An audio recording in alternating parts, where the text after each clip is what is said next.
I read it, and I immediately felt a lot of compassion for the young woman in the article. I also felt a little protective, like I wish I could spare her the journey that I took. Well, But slow down. sometimes, Tell us about Wow. that, because I know you've been through a lot since we last met with you. What is that journey?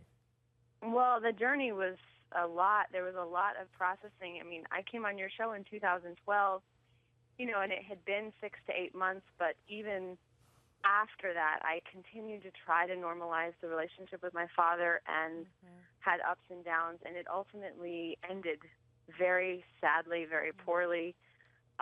And now that I have some distance, I'm able to see much more clearly how dysfunctional the relationship actually was. And I wish I could give that gift to her now, but I can't. It's something you just have to learn for yourself. There's something far more serious going on here that Yeah. we any of us that work clinically, you see this kind of stuff over and over again, which is that people transgress. They take advantage of other people. They take advantage of their positions.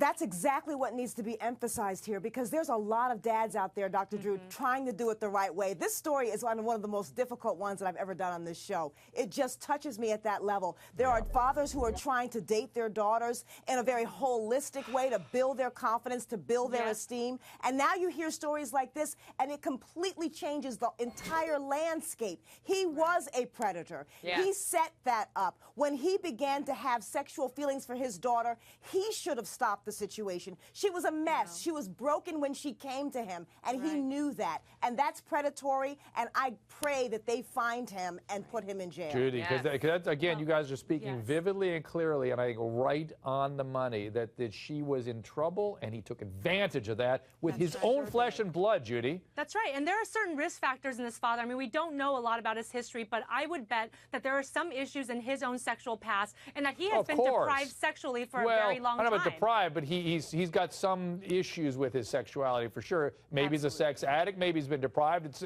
Or maybe he was traumatized sexually in some way. But whatever it is, I don't care, because he was the one that needed to take the position of authority he was in. There are people that don't care. There are predators. There are sociopaths. God knows we report about them on this show all the time.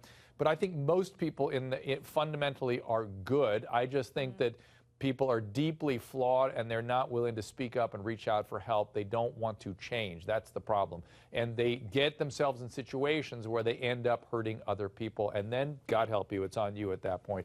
That, people like me and people that reach out and try to help are trying to help before you harm somebody else. When somebody gets harmed, then it's on the legal system at that point.